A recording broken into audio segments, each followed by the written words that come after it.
વનસ્પતિમાં પોષણ પાઠ ચાલતો હતો એની અંદર આ તમે ચિત્ર જોઈ શકો છો પર્ણરંધ્રની.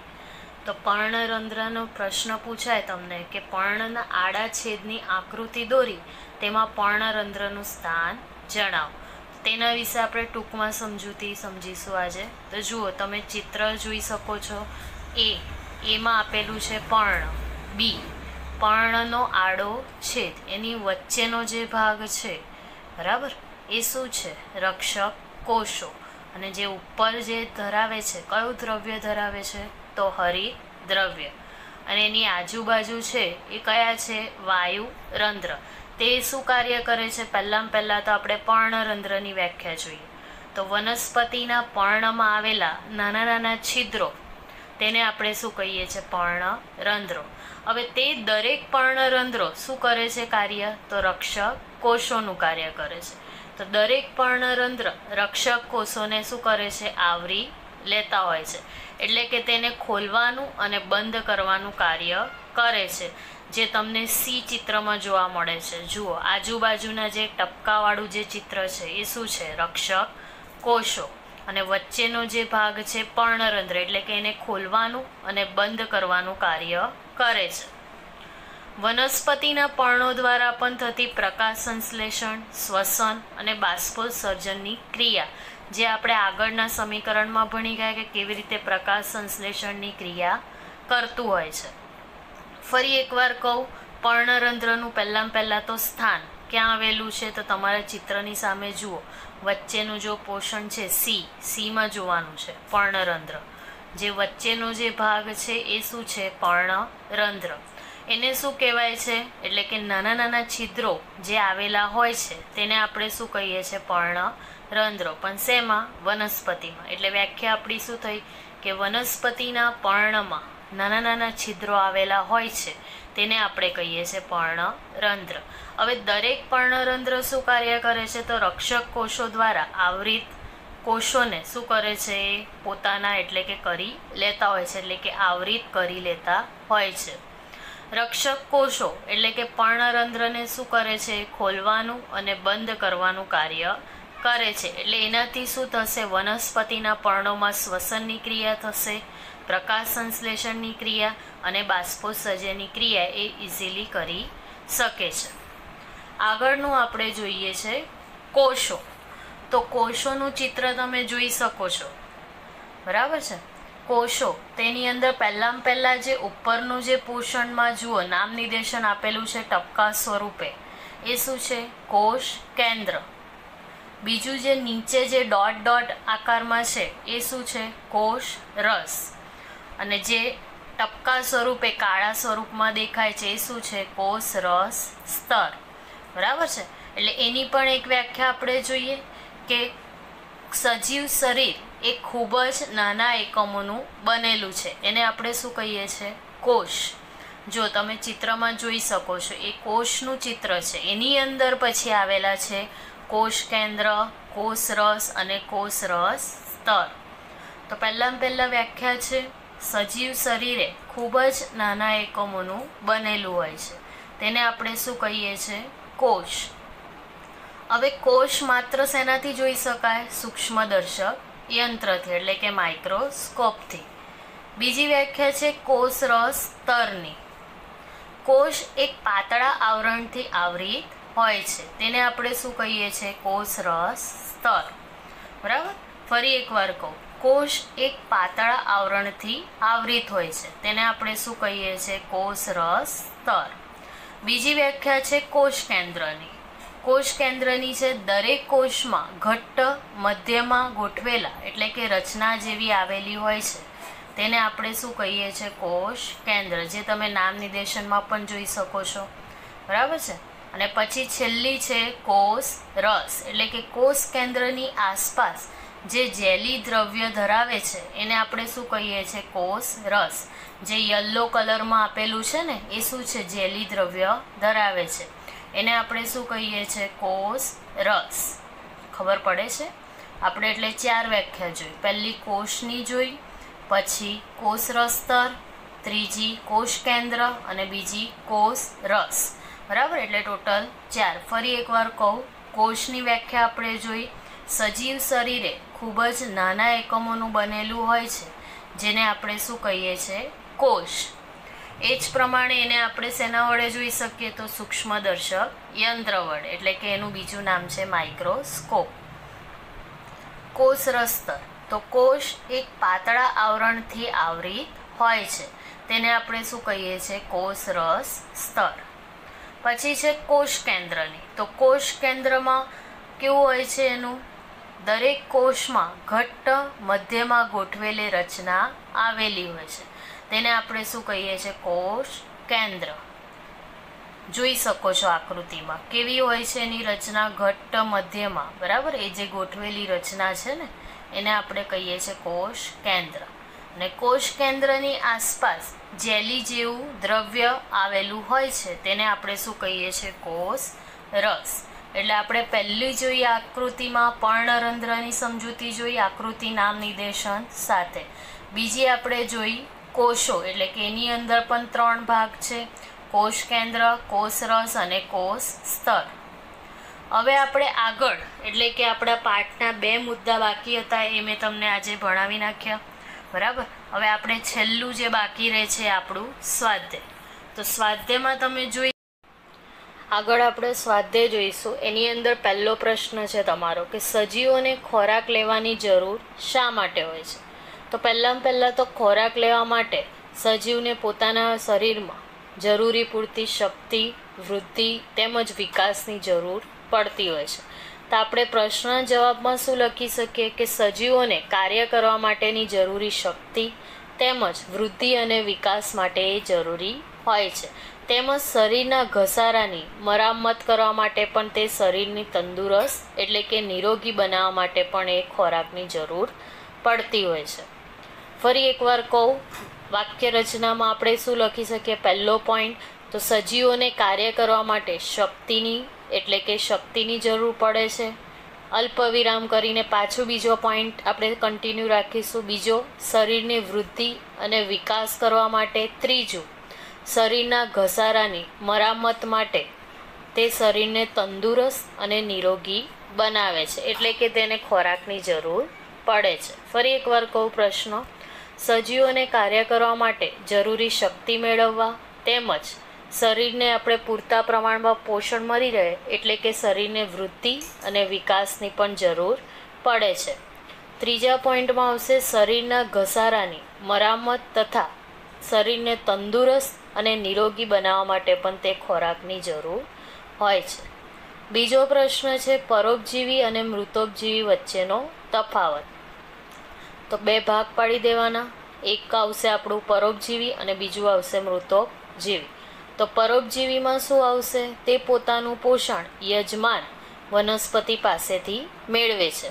જ્યારે બીજું શું આવશે? સામેની બાજુ મૃતોપજીવીમાં એ કેવી રીતે ખોરાક મેળવે છે? તો મૃત અને સડેલા પદાર્થોમાંથી તે પોતાનું પોષણ મેળવે છે. એટલે પહેલો પોઈન્ટ આપણો થઈ ગયો. આની અંદર શું આવશે? યજમાન વનસ્પતિમાંથી પોષણ મેળવે છે, જ્યારે સામે મૃત અને સડેલા પદાર્થોમાંથી તે પોષણ મેળવે છે. બીજા પોઈન્ટમાં આવશે તે યજમાન વનસ્પતિના બનાવેલા ખોરાકનું શું કરે છે? શોષણ કરી પોતાનું પોષણ મેળવે છે. એટલે કે યજમાન વનસ્પતિએ જે ખોરાક બનાવેલું હશે એમાંથી તે પોતાનું ખોરાક ગ્રહણ કરીને તે પોષણ મેળવશે. સામે આવશે મૃતોપજીવીમાં. તો મૃતોપજીવીમાં પણ સેમ, સડતા પદાર્થો પર પાચક રસોનો સ્ત્રાવ કરી તે પોતાનો ખોરાક ગ્રહણ કરીને પોષણ મેળવશે. એટલે કે પોષક તત્વો શું કરી લેશે? એ શોષી લે છે. એટલે બીજા પોઈન્ટમાં આવશે તે યજમાન વનસ્પતિને બનાવેલા ખોરાકનું શું કરશે? શોષણ કરશે, એટલે કે એમાંથી પોષણ મેળવશે. જ્યારે મૃતોપજીવીમાં આવશે તે સડતા પદાર્થો પર પાચક રસોનો સ્ત્રાવ કરી દ્રાવણ બનાવી તેમાંથી પોષક તત્વો મેળવશે. ત્રીજો પોઈન્ટ આવશે આપણો તે પોષણ માટે અન્ય વનસ્પતિ એટલે કે પ્રાણી પર આધાર રાખે છે. પણ કોણ? પરોપજીવી. જ્યારે મૃતોપજીવીમાં શું આવશે? તે પોષણ માટે નિર્જીવ પદાર્થો પર આધાર રાખે છે.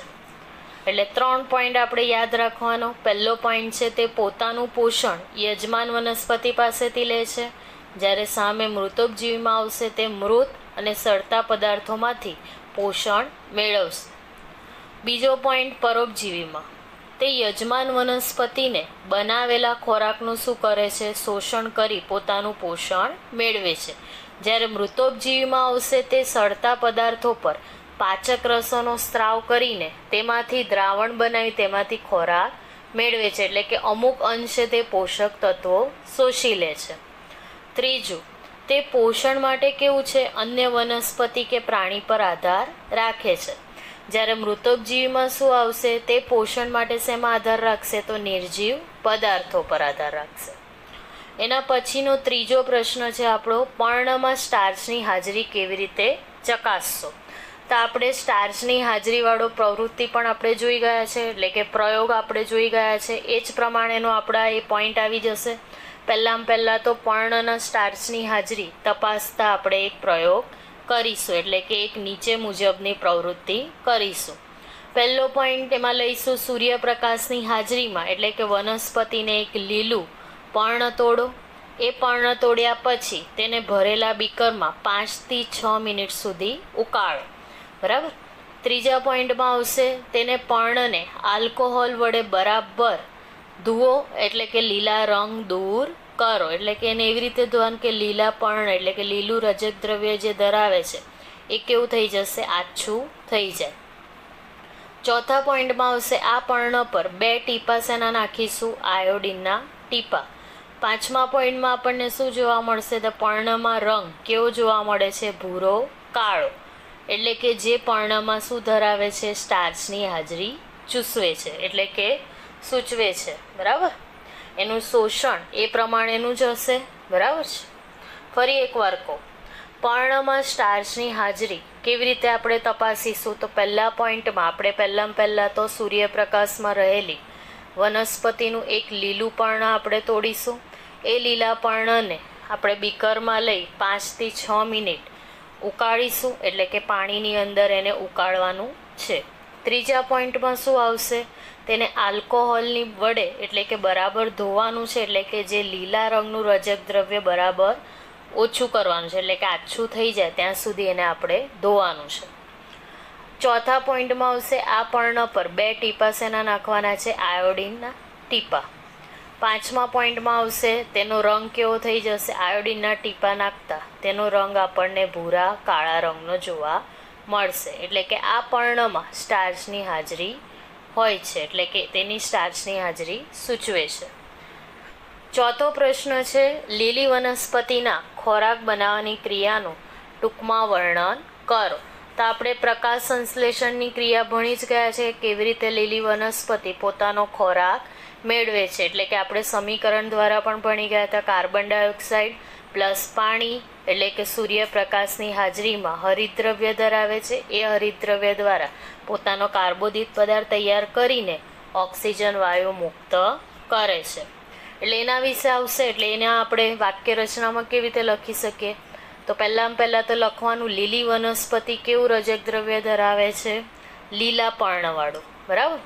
જેને હરિતદ્રવ્યને આપણે શું કહીએ છીએ? ક્લોરોફિલ. તે પર્ણને સૂર્ય ઉર્જાનું શોષણ કરી મદદરૂપ કરવામાં ઉપયોગી હોય છે, એટલે કે તેનું શોષણ પણ કરે છે. ઉર્જા પણ કાર્બન ડાયોક્સાઇડ અને પાણીમાં ખોરાક બનાવવા માટે વપરાય છે. એટલે જે સૂર્યપ્રકાશની ગરમી છે તે કાર્બન ડાયોક્સાઇડ અને ખોરાક બનાવવા માટે પણ ઉપયોગી હોય છે. લીલી વનસ્પતિમાં હરિતદ્રવ્ય અને સૂર્યપ્રકાશની હાજરીમાં શું હોય છે? Carbon dioxide. અને પાણીની મદદથી એ શું કરે છે? મેં કીધું એ પ્રમાણે કાર્બોદિત સ્વરૂપે ખોરાક મેળવે છે. ખોરાક મેળવીને એ ઓક્સિજન વાયુ મુક્ત કરે છે. આ પ્રક્રિયાને આપણે શું કહીએ છીએ? પ્રકાશ સંશ્લેષણની. પાંચમું છે રેખાચિત્ર દોરો, એટલે કે પ્રશ્ન 5, રેખાચિત્ર દ્વારા દર્શાવો, એટલે કે વનસ્પતિ એ ખોરાક માટેની અદ્વિતીય સ્ત્રોત છે. તો આ રીતે આપણે સમીકરણ દ્વારા પણ સમજાવી શકીએ કે સૂર્યપ્રકાશ એટલે એમાંથી આપણને મળશે સૂર્ય ઉર્જા. એટલે સૂર્યપ્રકાશમાંથી ક્યાં જશે? લીલી વનસ્પતિ, એટલે કે લીલું રજક દ્રવ્ય જે પર્ણ ધરાવે છે એ પ્રમાણેનું. લીલી વનસ્પતિ એટલે કે પોતાનો ખોરાક કેવો બનાવે છે? જાતે જ બનાવે છે, એટલે કે તે કેવી છે? સ્વાવલંબી વનસ્પતિ છે. એમાંથી આપણને રાસાયણિક ઉર્જા એટલે કે કાર્બોદિત સ્વરૂપે આપણને ખોરાક મેળવશે, એટલે કે ખોરાક આપવા માટે પણ આપણને એટલે કે સજીવો, પ્રાણીઓ બધાને કેવી રીતે હોય છે? તે ઉપયોગી હોય છે. એટલે એ બધા પ્રાણીઓ તો કયા ગણાશે? પરાવલંબી, જે બીજા પર આધાર રાખે છે. બરાબર, એટલે કયા આવશે? તૃણાહારી, માંસાહારી અને વિઘટકો. ફરી એકવાર કહું, સમીકરણમાં યાદ રાખવાનું પહેલાં તો સૂર્યપ્રકાશ દ્વારા આપણને શું મળશે? સૂર્ય ઉર્જા. સૂર્ય ઉર્જા દ્વારા લીલી વનસ્પતિ પોતાનો ખોરાક જાતે બનાવશે, એટલે કેવી ગણાશે? સ્વાવલંબી. સ્વાવલંબી વનસ્પતિ એ શું કરે છે? રાસાયણિક ઉર્જા એટલે કે ખોરાક શેના પર આધાર રાખે છે? બીજા પર આધાર રાખે છે. એટલે કે વનસ્પતિ તો પોતાની જાતે જ ખોરાક મેળવે છે, પણ કેવું હોય છે? રાસાયણિક ઉર્જા દ્વારા તે કાર્બોદિત સ્વરૂપે ખોરાક મેળવીને ઓક્સિજન વાયુ મુક્ત કરે છે. એટલે કે પરાવલંબી. તો પરાવલંબીમાં શું આવશે? બીજા પર આધારિત હોય છે. જો લીલી વનસ્પતિ પ્રકાશ સંશ્લેષણની ક્રિયા નહીં કરે તો આપણને એટલે કે સજીવો એટલે કે એની અંદર આવી ગયા તૃણાહારી, માંસાહારી અને અમુક વિઘટકો, એમને એ ખોરાક મેળવી શકશે નહીં. એટલે કે એ ઓક્સિજન વાયુની પણ શું થઈ જશે? ઓછી થઈ જશે માત્રા. ઓક્સિજન વાયુ જે આપણને ઇઝીલી મળી રહે છે એ પણ નહીં મળી રહે. એટલે કે આપણે કહેતા હોઈએ છીએ અવારનવાર વધારે વૃક્ષો વાવવા જોઈએ. તો એ જ પ્રકારનું આ એક છે કે ખોરાક માટેની અદ્વિતીય સ્ત્રોત એટલે એ કોને આધાર રાખે છે? તો વનસ્પતિને. તો પહેલાં યાદ રાખવાનું સૂર્યપ્રકાશમાંથી લીલી વનસ્પતિ દ્વારા શું કરે છે? ખોરાક જાતે મેળવે છે. ખોરાક જાતે મેળવી રાસાયણિક ઉર્જા એટલે કે કાર્બોદિત સ્વરૂપે તે ઓક્સિજન વાયુ તેમજ ખોરાક તરીકે ઘાસ, બરાબર, અથવા શાકભાજી, લીલી વનસ્પતિ પ્રાણીઓ તો એ ખાતા જ હોય છે, બરાબર. તેની અંદર તૃણાહારી, માંસાહારી અને વિઘટકો એ શું કરે છે? પરાવલંબી. એટલે કે તૃણાહારીની મેં વાત કરી તે તૃણાહારીમાં શું આવશે? એ પોતાનો ખોરાક લીલી વનસ્પતિ દ્વારા મેળવે છે. તેમજ માંસાહારીમાં લીલી વનસ્પતિ પણ આવશે અને પ્રાણીનો શિકાર કરીને પણ ખોરાક મેળવે છે. એટલે કે એક સ્વરૂપે તે બીજા પર જ આધાર રાખે છે. વિઘટકો એટલે કે એ પોતાનો ખોરાક વિઘટકો દ્વારા એ પૂરું પાડે છે. પછી છે પ્રવૃત્તિ, એટલે કે આપણા અભ્યાસમાં અમુક પ્રવૃત્તિ અને પ્રોજેક્ટ આપેલા છે. તો પ્રોજેક્ટમાં એક આપણે તો જોઈ જ ગયા છે પ્રવૃત્તિ એક, કે કેવી રીતે આપણે 2 કુંડા લીધા, બરાબર, એક સૂર્યપ્રકાશની હાજરીમાં બીજાને બંધ ઓરડા. તો એવી જ એક પ્રવૃત્તિ છે. તો એક કુંડામાં પહોળા પર્ણોવાળા એટલે કે છોડ લો. 2 કાળી પટ્ટી લો. તેના મધ્યમાંથી શું કરવાનું છે? ચોરસ ખાનું કાપો. આ પટ્ટીઓથી બંને પર્ણોને ઢાંકો.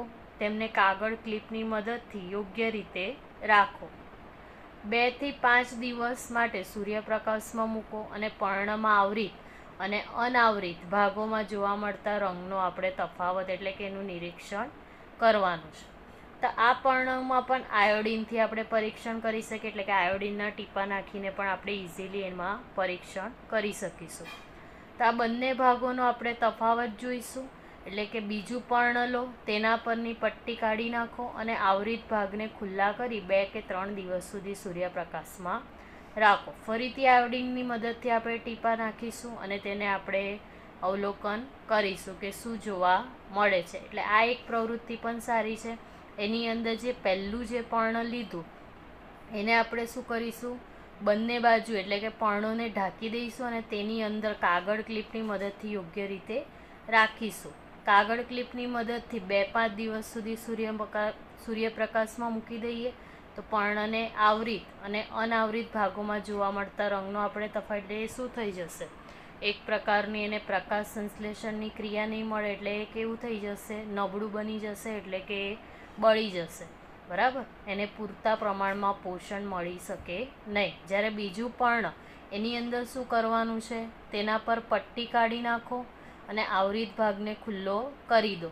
2-3 દિવસ સુધી સૂર્યપ્રકાશમાં રાખો અને પછી આવે તો એને શું થઈ જશે? પૂરતા પ્રમાણમાં જો એ પટ્ટી કાઢી નાખી છે એટલે આપણે સૂર્યપ્રકાશની હાજરીમાં પાછું મૂકી દઈશું તો એ કેવું દેખાશે? પૂરતા પોષણયુક્ત બની જશે, એટલે કે આયોડિનના ટીપા નાખતા એ ભૂરું કાળા રંગનું જોવા મળશે. એના મતલબ શું થયો કે એમાં સ્ટાર્ચની હાજરી રહેલી છે. બીજું છે તમારા વિસ્તાર નજીકમાં આવેલ ગ્રીન હાઉસની મુલાકાત લો, એટલે કે ઘણા બધા વૃક્ષો, બરાબર, છોડ એ બધા હોય છે, બરાબર, જે ગ્રીન હાઉસ, જે ગ્રીન કલરનું કાપડ જેવું આખું ઢાંકી દેવામાં આવે છે, એટલે કે સૂર્યપ્રકાશની ડાયરેક્ટ ગરમી એ છોડ પર ના પડે એ પ્રમાણેનું ગ્રીન હાઉસ બનાવવામાં આવે છે. તેની પણ આપણે મુલાકાત લઈ શકીએ કે તેઓ કેવી રીતે વનસ્પતિને ઉછેરે છે, એટલે કે વૃદ્ધિ માટે પ્રકાશની માત્રા, પાણી, કાર્બન ડાયોક્સાઇડનું માત્રાનું નિયમન કેવી રીતે કરે છે એ પણ એક મુલાકાત આપણે લઈ શકીએ, બરાબર. એટલે એ પણ એક તમારે આ પ્રવૃત્તિ કરવાની છે, બરાબર, એટલે કે શોધી કાઢવાનું છે કે આવી રીતે આપણા ત્યાં ક્યાં ગ્રીન હાઉસ છે, બરાબર. પછી છે ત્રીજી, પાણીની અંદર શક્કરિયાને ઉગાડવાનો પ્રયત્ન કરો. તે તો બધાને ખબર છે શક્કરિયા મળે જ છે, પણ હમણાં સિઝનમાં નહીં મળે, પણ જ્યારે મળશે ત્યારે તો આપણે કરી જ શકીએ છીએ. તેને પણ આપણે પાણીની અંદર નાખીને એને ઉગાડવાનો પ્રયત્ન કરીએ, બરાબર. નીચે આપેલ વેબસાઇટ પર વધારે માહિતી આપણને મેળવી શકશે. તો જુઓ, નીચે આપેલું છે www.feschool.com, એની અંદર આપણે સર્ચ મારીશું ને તો બધું આવી જશે. એની અંદર આવી અનેક પ્રવૃત્તિઓ પણ એની અંદર આવી શકે છે, બરાબર. આગળ છે ખાલી જગ્યા પૂરો. તો પહેલું છે લીલી વનસ્પતિ. ખાલી જગ્યા કહેવાય છે કારણ કે તેઓ પોતાનો ખોરાક જાતે બનાવે છે. તો કોણ પોતાનો ખોરાક જાતે બનાવે છે? આપણે ભણી ગયા છે. તો સ્વાવલંબી સજીવ. બીજું છે વનસ્પતિ દ્વારા બનાવેલ ખોરાક ખાલી જગ્યા સ્વરૂપે એટલે કે સંગ્રહ પામે છે. તો શું આવશે? તો સ્ટાર્ચ. એટલે વનસ્પતિ દ્વારા બનાવેલ ખોરાક સ્ટાર્ચ સ્વરૂપે સંગ્રહ પામે છે. ત્રીજું છે પ્રકાશ સંશ્લેષણ, સૂર્ય ઉર્જા ખાલી જગ્યા નામના રજક દ્રવ્ય દ્વારા શોષણ પામે છે. તો કયા રજક દ્રવ્ય? હમણાં જ આપણે ભણી ગયા હરિત દ્રવ્ય. એનું બીજું નામ શું છે? ક્લોરોફિલ. ડી, પ્રકાશ સંશ્લેષણ દરમિયાન વનસ્પતિ ખાલી જગ્યા વાયુ અને ખાલી જગ્યા વાયુ મુક્ત કરે છે. તો પ્રકાશ સંશ્લેષણ દરમિયાન વનસ્પતિ કાર્બન ડાયોક્સાઇડ વાયુ શું કરે છે? ગ્રહણ કરે છે અને ઓક્સિજન વાયુ મુક્ત કરે છે.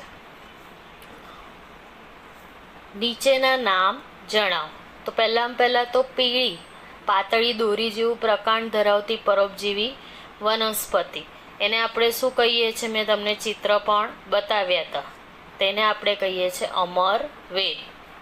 બીજું છે સ્વયં પોષણ અને પરપોષણ બંને પ્રકારનું પોષણ ધરાવતી વનસ્પતિ. તો શું કહેવાશે એને? કળશપર્ણ, બરાબર. એટલે કે એનું કીટાહારીમાં પણ સમાવેશ થાય છે, તેમજ સ્વયં પોષણ એટલે કે પોતાની જાતે પણ ખોરાક બનાવે છે. એટલે કે સ્વાવલંબી સજીવ પણ ગણાવશે અને પરાવલંબી સજીવ પણ ગણાશે. પણ એનું આપણે નામ શું આપેલું છે? કીટાહારી વનસ્પતિ. પણ આની અંદર ફક્ત તમારે લખવાનું કે સ્વયં પોષણ અને પરપોષણ બંને પ્રકારનું પોષણ ધરાવતી વનસ્પતિ કઈ છે? કળશપર્ણ. પર્ણમાં વાત વિનિમય જે છિદ્ર દ્વારા થાય છે એને આપણે શું કહીએ છીએ? હમણાં જ ભણ્યા પર્ણરંધ્ર, જે આકૃતિ તમને મેં બતાવી, બરાબર, પર્ણરંધ્રોની. સાચો વિકલ્પ પસંદ કરો. તો પહેલા તો અમરવેલ એ ખાલી જગ્યાનું ઉદાહરણ છે. તો શેનું ઉદાહરણ આવશે? અમરવેલ. તો ઓપ્શનમાં છે સ્વયંપોષી, પરપોષી, મૃતોપજીવી અને યજમાન. તો આવશે પરપોષી. આ વનસ્પતિ કીટકોને ફસાવે છે અને આરોગે છે. તો ઓપ્શનમાં છે અમરવેલ, જાસૂદ, કળશપર્ણ અને ગુલાબ. તો કયું આવશે? કળશપર્ણ. જોડકા જોડો. કોલમ એ અને કોલમ બી. તેની અંદર કોલમ એમાં આપેલું છે હરિતદ્રવ્ય, સામે ઓપ્શનમાં આપેલા છે બેક્ટેરિયા, પરપોષી, કળશપર્ણ, પર્ણ અને પરોપજીવી. તો કયું આવશે? હરિતદ્રવ્ય જે ધરાવે છે એ પર્ણ આવશે, બરાબર. એટલે કે લીલું રજક દ્રવ્ય ધરાવે છે. નાઇટ્રોજન. તો નાઇટ્રોજનમાં સામે આવશે બેક્ટેરિયા, પરપોષી, કળશપર્ણ, પર્ણ અને પરોપજીવી. તો કયું આવશે? નાઇટ્રોજન યુક્ત આપણે ભણી ગયા છે, તો આવશે બેક્ટેરિયા. અમરવેલ, તો અમરવેલના સામે ઓપ્શન છે બેક્ટેરિયા, પરપોષી, કળશપર્ણ, પર્ણ અને પરોપજીવી. તો કયું આવશે એની અંદર? પરોપજીવી આવશે. પ્રાણીઓ, તો પ્રાણીઓમાં કયું આવશે એની અંદર? પણ પ્રાણીઓ તેની આવશે પરપોષી. કીટકો, તો કીટકોમાં ઓપ્શન છે બેક્ટેરિયા, પરપોષી, કળશપર્ણ, પર્ણ અને પરોપજીવી. તો કયું આવશે? કીટકો એટલે કે કીટાહારી પ્રાણીઓ આપણે જે બોલ્યા છે એ કયું આવશે? કળશપર્ણ. પ્રશ્ન 10, સાચો વિધાન સામે ટ્રુ અને ખોટા વિધાન સામે ફોલ્સ એ નિશાની કરવાની છે. તો પહેલું છે પ્રકાશ સંશ્લેષણ દરમિયાન કાર્બન ડાયોક્સાઇડ મુક્ત કરે છે. તો કાર્બન ડાયોક્સાઇડ વાયુ થોડો મુક્ત કરે છે, બરાબર? આપણને તો ઓક્સિજન વાયુ આપે છે, એટલે આપણે જવાબ આવશે ખોટો. નેક્સ્ટ બીજો છે, જે વનસ્પતિઓ પોતાનો ખોરાક જાતે બનાવે છે તેને આપણે શું કહીએ છીએ? મૃતોપજીવી સજીવ. તો જાતે ખોરાક બનાવે છે એ થોડું આવશે મૃતોપજીવી, એ તો સ્વાવલંબીમાં આવશે. એટલે કે સ્વાવલંબી સજીવ એ પોતાનો જાતે ખોરાક બનાવે અથવા કીટાહારીમાં આવી શકે, બરાબર? એટલે મૃતોપજીવી વનસ્પતિ પણ ખોટું છે. પ્રોટીન એ પ્રકાશ સંશ્લેષણની પેદાશ નથી. તો શું આવશે? પ્રોટીન તો એક પ્રકારનું પ્રકાશ સંશ્લેષણની ક્રિયા કરે જ છે, બરાબર? એટલે એમાંથી જે પોતાનો ખોરાક મેળવે છે, તો સાચું આવશે. પ્રકાશ સંશ્લેષણ દરમિયાન સૂર્ય ઉર્જા એ રાસાયણિક ઉર્જામાં રૂપાંતરિત થાય છે. તો આ પણ કયો આવશે? સાચો આવશે, બરાબર? એટલે કે પ્રકાશ સંશ્લેષણ દરમિયાન સૂર્ય ઉર્જામાંથી જ રાસાયણિક ઉર્જામાં રૂપાંતરણ થાય છે, અને રાસાયણિક ઉર્જામાં રૂપાંતરણ થશે એટલે કાર્બોદિત સ્વરૂપે એ પોતાનો ખોરાક મેળવી ઓક્સિજન વાયુ મુક્ત કરે છે. નીચે આપેલા 11મો પ્રશ્ન, નીચે આપેલા વિકલ્પોમાંથી ખરો વિકલ્પ પસંદ કરો. તેની અંદર પહેલા પ્રશ્ન છે પ્રકાશ સંશ્લેષણ દ્વારા એટલે કે પ્રકાશ સંશ્લેષણ માટે વનસ્પતિને કયો ભાગ વાતાવરણમાંથી કાર્બન ડાયોક્સાઇડ લે છે? તો કયો આવશે એની અંદર? પર્ણરંધ્ર. ઓપ્શનમાં આપેલા છે મૂળ રોમ, પર્ણરંધ્ર, પર્ણશિરા અને વજ્રપત્ર, પણ આપણને ખબર જ છે એની અંદર આવશે પર્ણરંધ્ર. 12મો, નીચે આપેલા વિકલ્પોમાંથી આપેલ વિધાન ખરો એટલે કે વિકલ્પ શોધો. તેની અંદર પણ ઓપ્શનમાં આપેલું છે. પહેલાં તો પ્રશ્ન જોઈએ, વનસ્પતિ વાતાવરણમાંથી કાર્બન ડાયોક્સાઇડ મુખ્યત્વે ખાલી જગ્યા દ્વારા લે છે. તો કોના દ્વારા લેશે? તો ઓપ્શન છે મૂળ, પ્રકાંડ, પુષ્પો કે પર્ણ. તો કોના દ્વારા લેશે? પર્ણ દ્વારા. એટલે આ હતું આપણું સ્વાધ્યાય, બરાબર? હવે શું શીખ્યા? તો તમે શું શીખ્યા બધાને ખબર જ છે. પહેલાં તો આપણે બધા જ સજીવ ખોરાક લે છે, તેનો ઉપયોગ શેમાં કરે છે? હમણાં જ આપણે જોયું, શક્તિ મેળવવા, વૃદ્ધિ તથા શરીરની જાળવણી કરવા. બીજું આપણે શીખ્યા લીલી વનસ્પતિ પ્રકાશ સંશ્લેષણની પ્રક્રિયા દ્વારા તેમનો ખોરાક કેવો બનાવે છે? જાતે જ બનાવે છે, એટલે એ કેવો ગણાશે? સ્વયંપોષી. વનસ્પતિ સરળ રાસાયણિક પદાર્થો જેવા કે કાર્બન ડાયોક્સાઇડ, પાણી અને ખનિજ તત્વોનો પણ એ ઉપયોગ કરી ખોરાક બનાવવાની પ્રક્રિયા કરે છે. પ્રકાશ સંશ્લેષણની પ્રક્રિયા માટે શું જરૂરી હોય છે? હરિતદ્રવ્ય અને સૂર્યપ્રકાશની હાજરી. પ્રકાશ સંશ્લેષણ દ્વારા જટિલ રાસાયણિક પદાર્થો જેવા કે કાર્બોદિત ઉત્પન્ન થાય છે અને ઓક્સિજન વાયુ મુક્ત કરે છે. હરિતદ્રવ્ય દ્વારા સૂર્ય ઉર્જા એ ખોરાક સ્વરૂપમાં પણ પર્ણનો શું કરે છે? સંગ્રહ કરે છે, એટલે કે તે એક પ્રકારનું સંગ્રહાય છે. પ્રકાશ સંશ્લેષણ દરમિયાન ઓક્સિજન ઉત્પન્ન થાય છે, એટલે કે સજીવો તેમનું અસ્તિત્વ ટકાવી રાખવા માટે પ્રકાશ સંશ્લેષણ દ્વારા મુક્ત થયેલ ઓક્સિજનનો ઉપયોગ કરે છે. ફૂગ મૃત અને સડી ગયેલા પદાર્થોમાંથી એ પોષણ મેળવે છે, એટલે કે તેઓ કેવા ગણાશે? મૃતોપજીવી. અમરવેલ જેવી વનસ્પતિ કેવી ગણાશે? પરોપજીવી. જીવી. કેમ કે તે યજમાનમાંથી પોતાનો ખોરાક મેળવે છે. કેટલીક વનસ્પતિઓ અને પ્રાણીઓ તેમના પોષણ માટે બીજા પર નભે છે, એટલે કે તેને આપણે શું કહીએ છીએ? પરોપજીવી. તો અહીંયા આપણો આ પાઠ પૂરો થાય છે. આપણે હવે નેક્સ્ટ પીરિયડમાં બીજો પાઠ આપણે શરૂ કરીશું, પ્રાણીઓમાં પોષણ. Good day.